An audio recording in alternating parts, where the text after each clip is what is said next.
All right, let's get started with this quick pre-recorded lecture on the introduction to friction here in Engineering 213. So this is our last topic in the semester is friction, and so I've split this up into two lectures. This first lecture is just sort of covering the basic concepts involving friction. I have an example near the end of the lecture, but it's really more to get you thinking about friction. We're really gonna quote unquote ramp it up next time, and I use that term very specifically because really where friction is, I guess, a little bit more challenging is when you start to incorporate angles and things like that. But today is really just making sure that the concepts are well understood. So I want to talk a little bit about problems involving friction, particularly coefficients of static friction, how to compute normal forces and what normal forces are, and then use an illustrative example to explain how everything fits together. So the first thing I want to do is I want to talk about friction in general. And so when we're talking about friction or what's called dry friction, so basically what we're talking about is just when we have two solid objects in contact. What we find in the real world and you know in any real scenario is that if you have two objects in contact and you apply a lateral load, you will get a frictional surface or a frictional force that's developed between the two surfaces. And I think just about everybody in the class would probably agree with that. I mean, if you've ever just moved furniture across your living room or whatnot, you've definitely encountered this. Now, one of the things that's kind of interesting about friction is the frictional forces that can develop and the magnitudes between them. And I'm going to go back to that example I just mentioned of moving furniture in your living room. So if you've ever, let's say you're moving a couch or whatnot, and you're trying to scooch a couch across the room. If you've ever done that, you've probably found that it's easier to keep the couch moving than it is to get it to move in the first place, right? Anytime you're moving something pretty heavy across the floor and you start moving it, it's easier to keep it moving, but getting it started, that's kind of the hard part. And there's actually a really good reason for that. Whenever you have two objects that are in direct contact, so the example I have here on the slide is just a block in contact with the ground, you have a lateral force that's applied. It takes a certain amount of lateral force before motion commences, and the reason is that you develop friction between those two forces, but you get two different frictions that arise. You get what's called static friction, and you get what's called kinetic friction. Now, static friction, and the definition between them is that static friction is what impedes motion, and kinetic friction is the force that's developed during motion. And this graph here on the bottom right is really explaining everything graphically pretty well. So for example, as you apply a lateral load, the resisting force that's developed is linearly increased until you hit that breaking point, and then motion occurs. And once motion's occurring, the idea is that you have a constant kinetic frictional force that's developed between your two surfaces. So those are the two types of frictions that I'm talking about, are static friction and kinetic friction. And the two important parameters that we end up needing to assess when we look at frictional problems are the following forces: the forces that are required to begin motion and the forces that are generated during motion. Okay, and so I have very specific names for that in our calculation. So we're going to call that F sub M, and we're going to call that F sub K. Okay, now the force required to begin motion is going to be computed as the normal force times this coefficient of static friction, and we're going to call that mu sub S. And then the force generated during motion is going to be the normal force times mu sub K. Okay, so really what we're interested in is determining the idea behind these two forces is, as we do problems in statics, we're interested in determining how much force is required to begin motion, or if motion's occurred, what's the force generated between them. Now the key takeaway whenever you're doing friction problems, and this last bullet is probably the most important point in the entire lecture, is that whenever you're dealing with friction problems, is that frictional forces act to resist motion. So whenever you're going through your problems, that's sort of the first thing you want to think about is which way is motion going to occur, tending to occur, and then friction acts opposite of that. Again, going back to the example of pushing the sofa or across your living room floor, if you're pushing the sofa, friction is acting against you, okay? And that's always going to be the case. And as we get into the math, you'll see what I mean here in a little bit, how when we start to draw our free body diagrams, the way that we draw friction is taking from that statement, okay? Now, let's talk about these coefficients of friction, okay? So there are two coefficients of friction that we end up encountering in applied physics problems, and that's the coefficient of static friction and the coefficient of kinetic friction, okay? So like I said, it's easier to keep an object moving and as opposed to getting it to start to move in the first place, okay? So what we find is that there are two coefficients that we can measure as a result of that. And experimentally, this is actually pretty easy to measure once you have a controlled experiment. So all you have to do is take two surfaces, apply a known normal force between them, and then on top of that, apply a lateral force, and then you just record when motion begins to move or the force generated during motion, okay? So like I said, we have two forces that are developed, a static frictional force or a kinetic frictional force. Now, the coefficient of static friction is essentially a proportionality constant that relates the amount of force applied normally versus the amount of force you're applying laterally. And those just come from the various surface-to-surface contact conditions that you have. So, for example, you're going to get different frictional force development between, say, metal on metal versus metal on wood, or stone on stone, or rubber on concrete, for example. So based on the two surfaces that are in contact, you're going to have different coefficients, okay?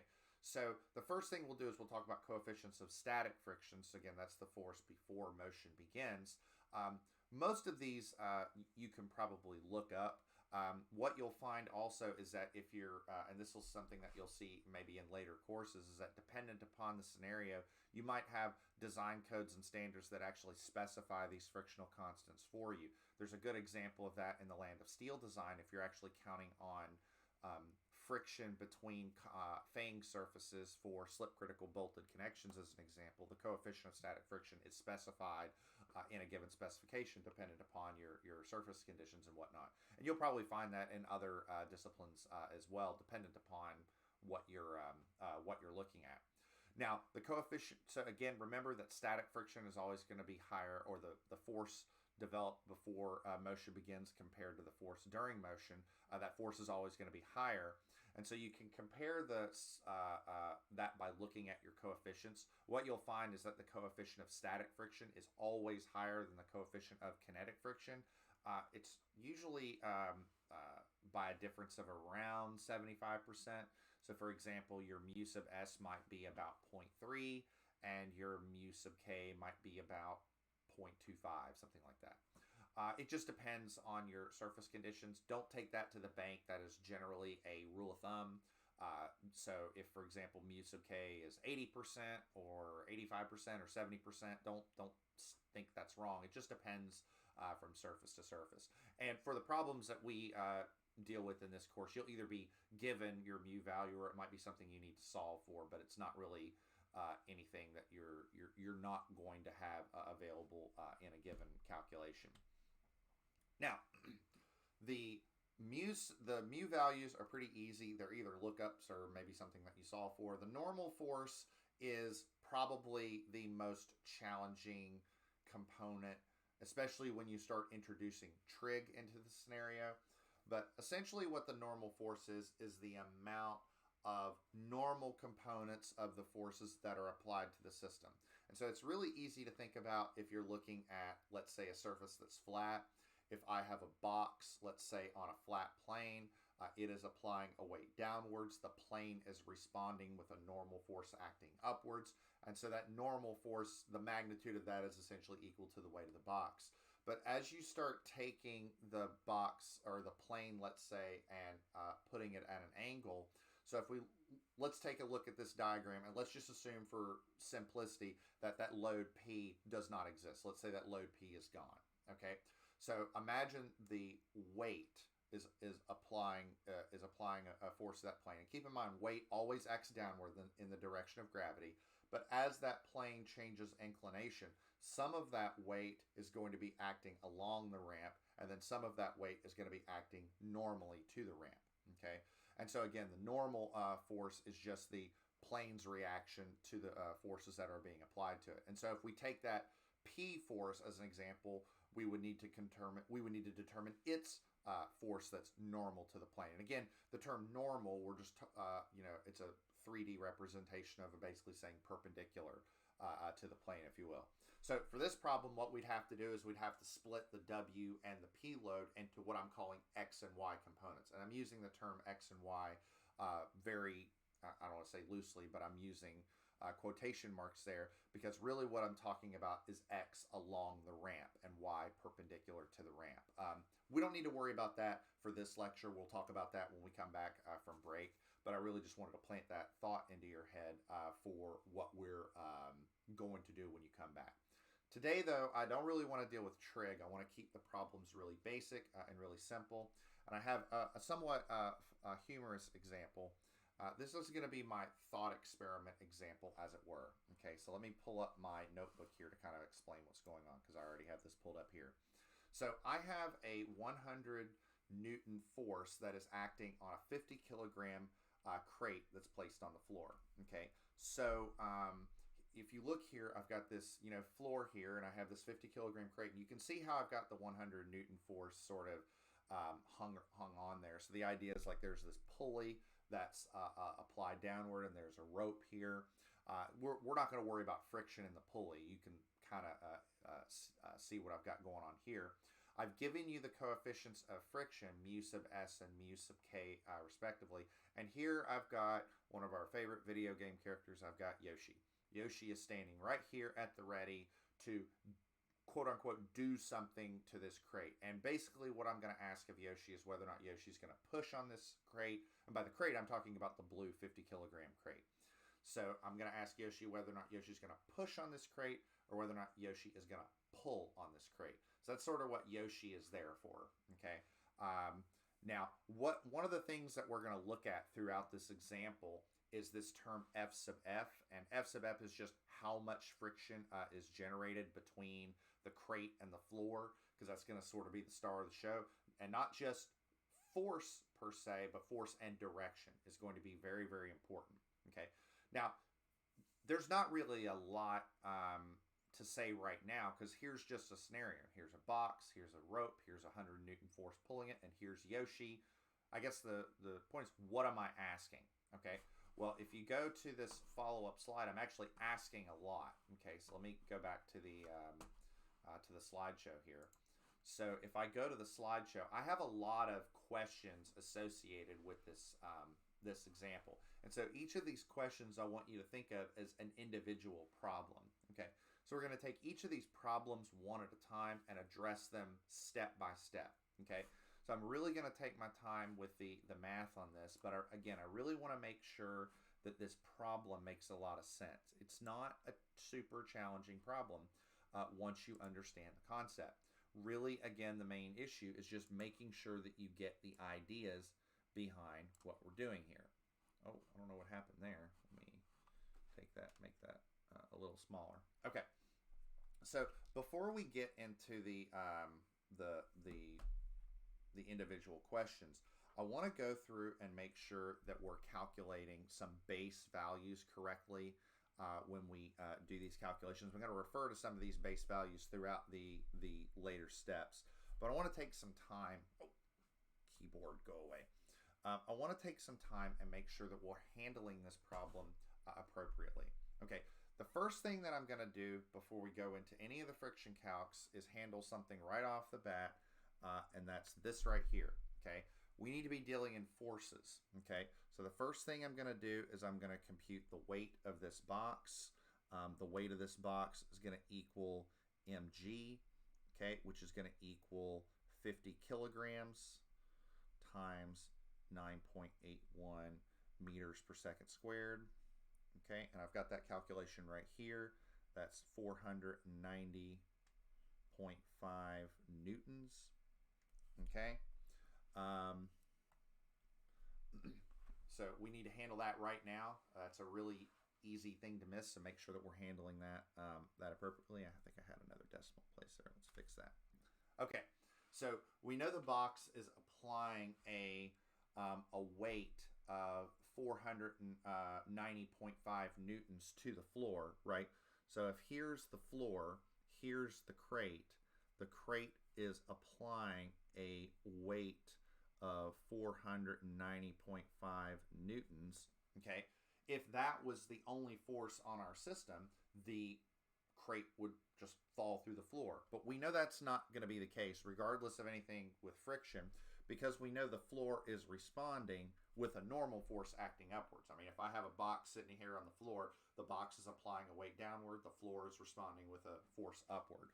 So what I can say is just by sum of forces in the y direction, the magnitude of that normal force is equal to the weight, which is 490.5 newtons. So that, for this problem, is pretty basic, pretty straightforward. For problems involving inclined planes, where we have to break out a little bit of the trig, going from weight to a normal force is not as simple as just saying, well, N equals W. That's going to be a little bit more of an involved computation, so we're going to need to figure that out later. For now, pretty straightforward. Okay.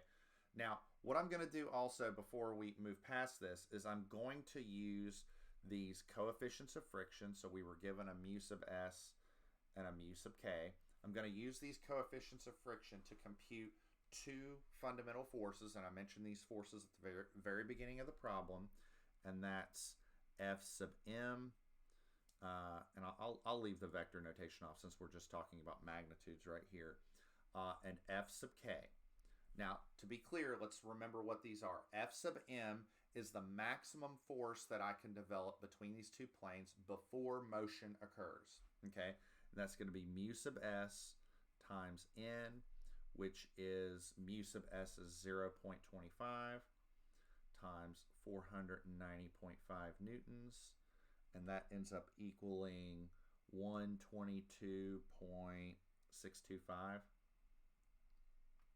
Okay, and then mu sub k is mu sub k n, which is 0.2 times 490.5 newtons, which ends up equaling, I believe that's 98.1.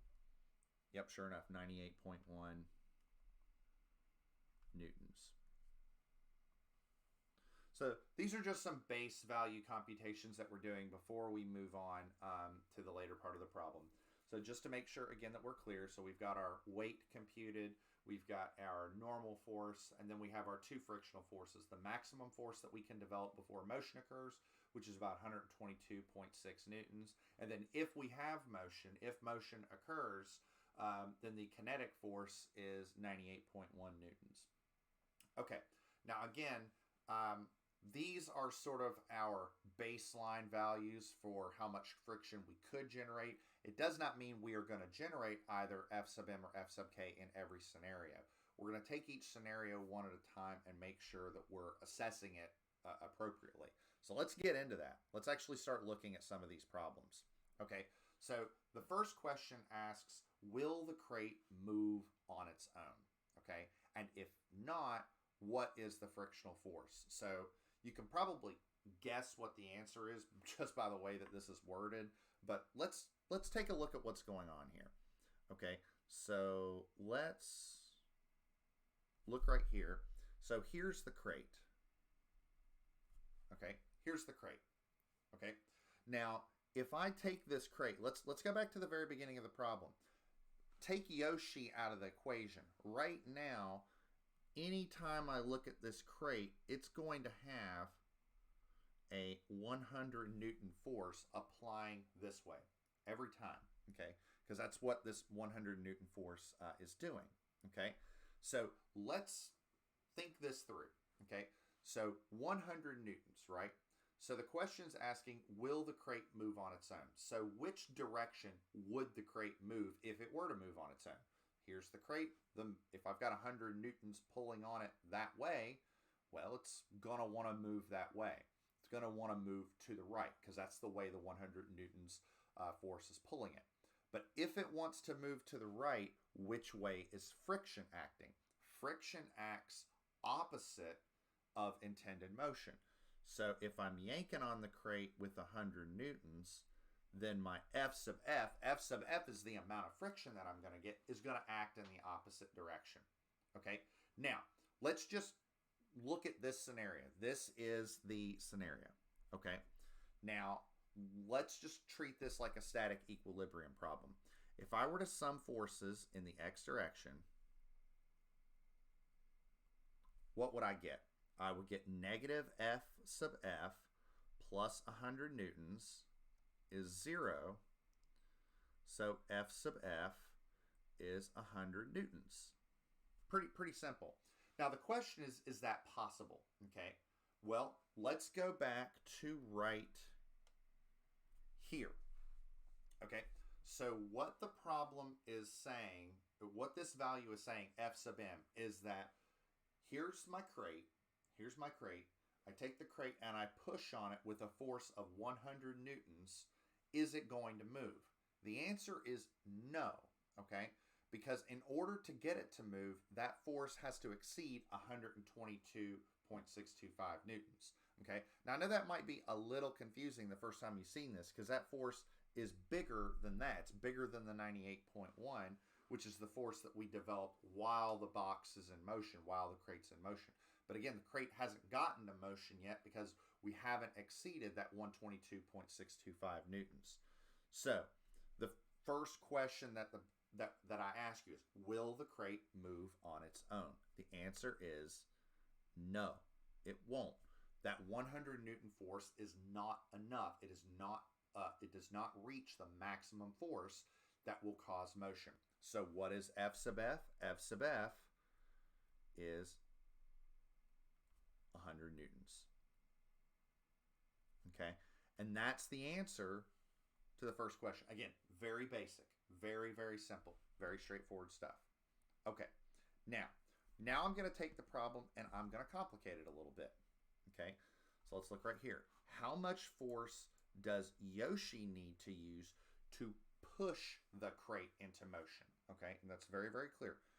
Push the crate into motion. So push it, and I mean pushing it to the right. Okay, so now let's draw a free body diagram for that. So here's the crate. Okay, now let's go back to the original scenario. The original scenario has 100 newtons. Okay, but now we've got something else going on. Now we've got a new force pushing it this way. All right, because go back to the very top of the problem. Right, Yoshi's over here. He's ready to push the crate. So now we'll call this F sub Yoshi. So Yoshi's ready to push. Okay, so now we've got this 100 Newton force and then whatever Yoshi's applying to the right, and ultimately Yoshi will push the crate into motion. Okay, what that means is that now, remember, if motion's going this way, friction is resisting it. But let's be clear, how much is resisting it? How much friction are we developing? Well, let's think about this. How much force does Yoshi need to use to push the crate into motion? So Yoshi's got to find some value such that we get the crate moving. Well, how do we get the crate moving? We have to exceed the maximum force required to begin motion, which is 122.625 newtons. Okay, so now just apply those same equations of motion. And so now what do I have? I have F Yoshi plus 100 newtons minus 122.625 equals 0.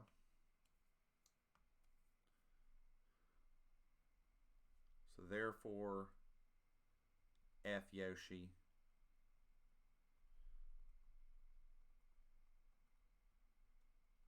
equals 22.625 newtons. which shouldn't be all that surprising. I mean, we've got this box sitting here on the floor, and there's this 100 Newton weight that's already wanting to push it to the right. Yoshi just needs to give it a little bit of a nudge, just a little push to get it moving a little bit. Okay, so hopefully that part makes sense. But now I'm asking, now here, question 3, here's a different question.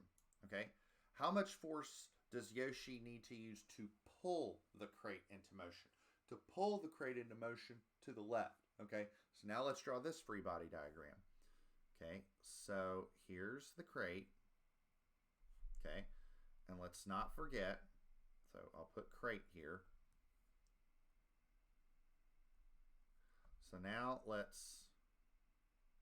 still have our 100 Newton force, but now Yoshi is going to pull. Now Yoshi's going to yank the other way. Now, if the intention is to get this box moving to the left, then that means friction is going to act to the right, right? Friction is going to oppose motion. It's going to get in the way of motion. Again, if you're pushing that sofa across your living room floor, that friction between the sofa and the carpet or the sofa and the hardwood floor is acting against you, okay? Now, in order to get it to move, that frictional force has got to be F maximum. Oh, sorry, typo, that's 122. So now,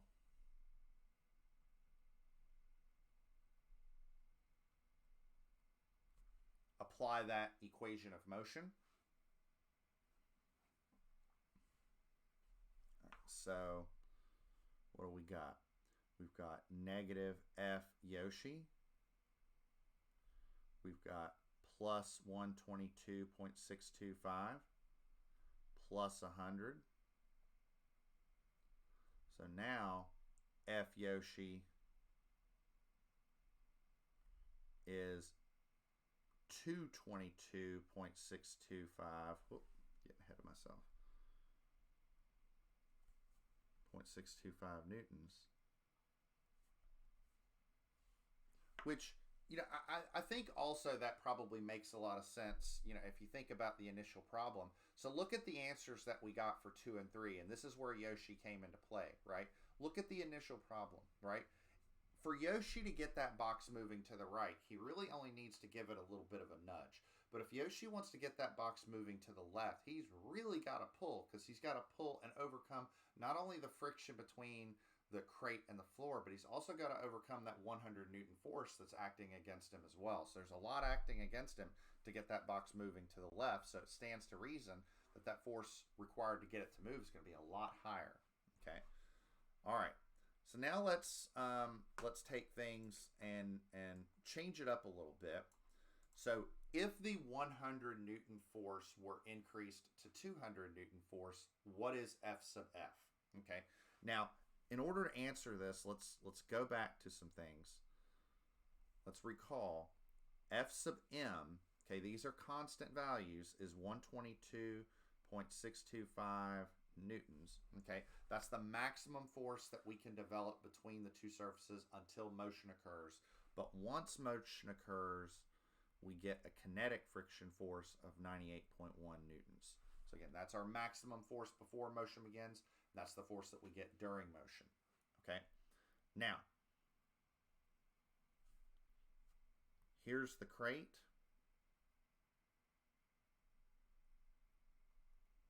Now what we're going to do is we're going to, instead of 100 newtons, we're going to say, no, 200 newtons.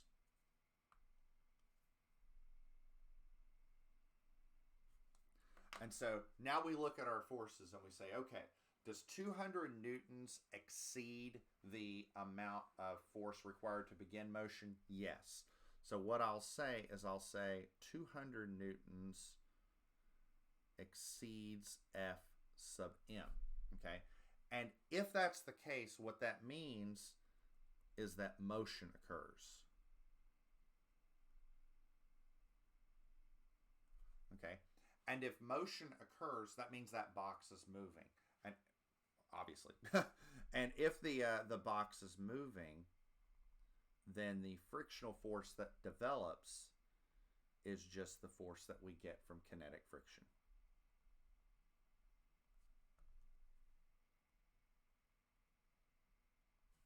Okay. So again, you got to be cognizant of the overall situation. So what we'll do is we'll say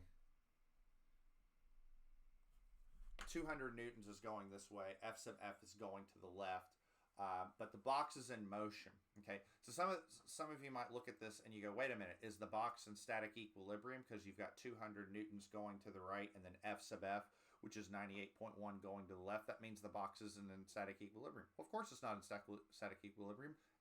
It's moving. Motion's occurring, right? The sum of the forces does not equal 0, okay?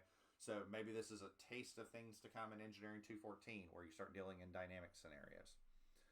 Okay, finally, if the 100 Newton force, and so unfortunately Yoshi only showed up in 2 of our problems, part 2 and 3, so no more Yoshi. So apologies for the Mario or the Yoshi fans out there.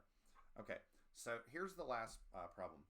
If the 100 Newton force increased to 200 newtons, how much weight would need to be stacked on top of the crate to prevent motion? Okay, this is kind of involved. Okay, so let's take our time with this.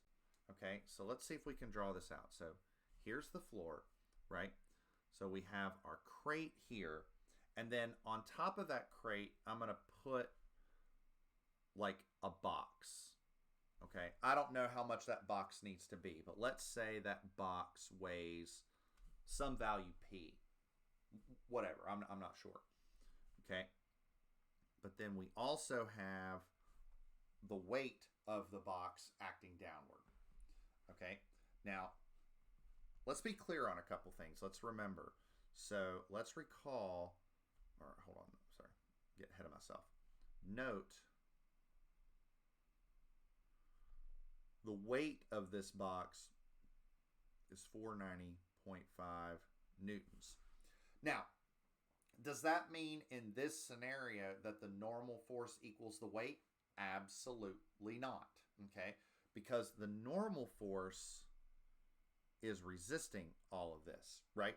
See, if I sum forces in the y direction, so I have the normal force acting upward minus W minus P acting downward. This means that the normal force is now equal to W plus P. Okay, so that changes things a little bit. That's new. Okay, so that makes this problem here is going to be a little bit more involved. But we're going to get to the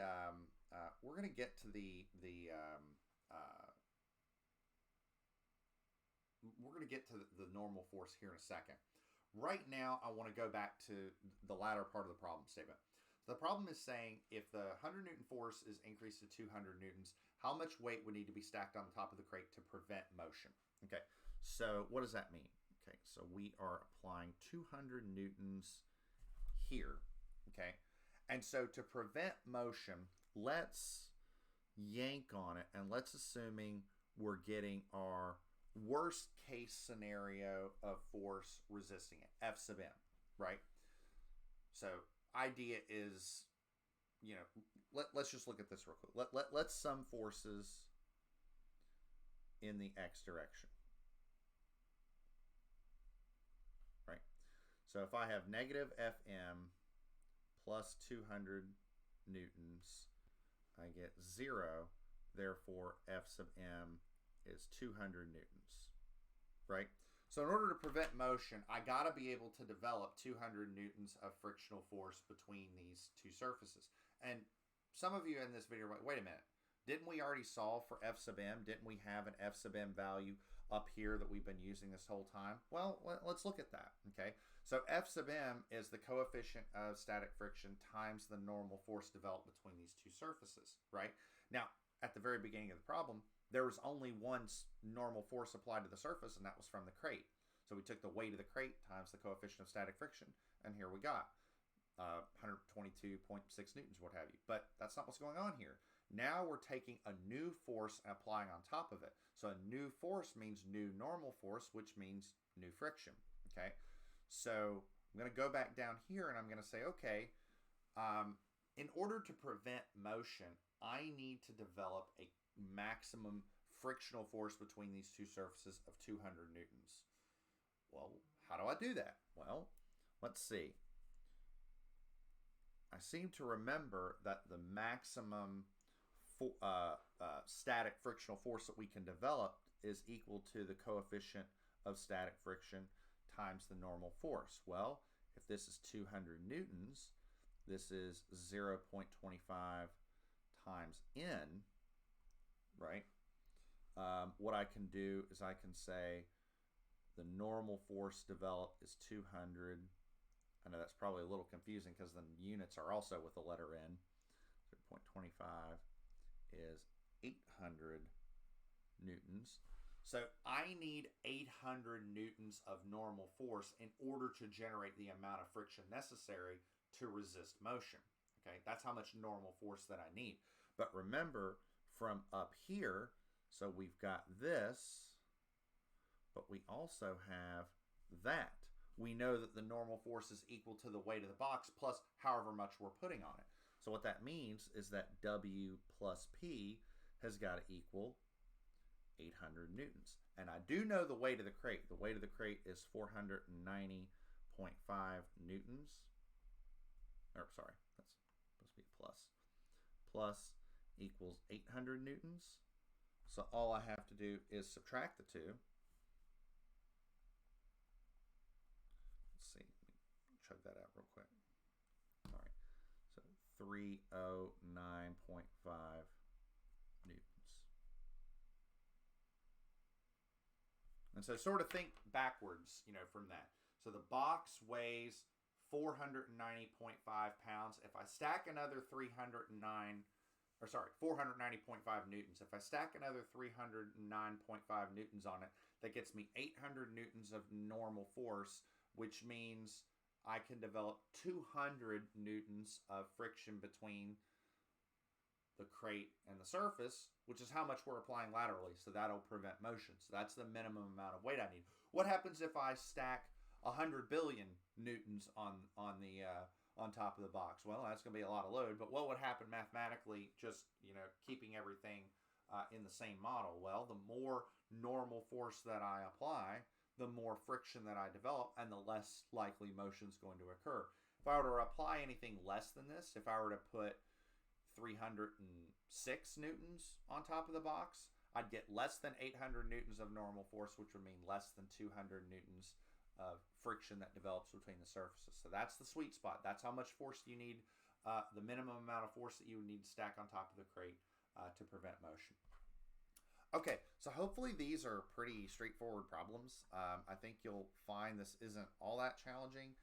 Really, this lecture was intended to just get you thinking about friction. It really will ramp up during the lecture that we come back from break. So as long as you had a chance to watch this between now and when we come back from break, you should be good. With that, that's all I've got. I will see you all when we return.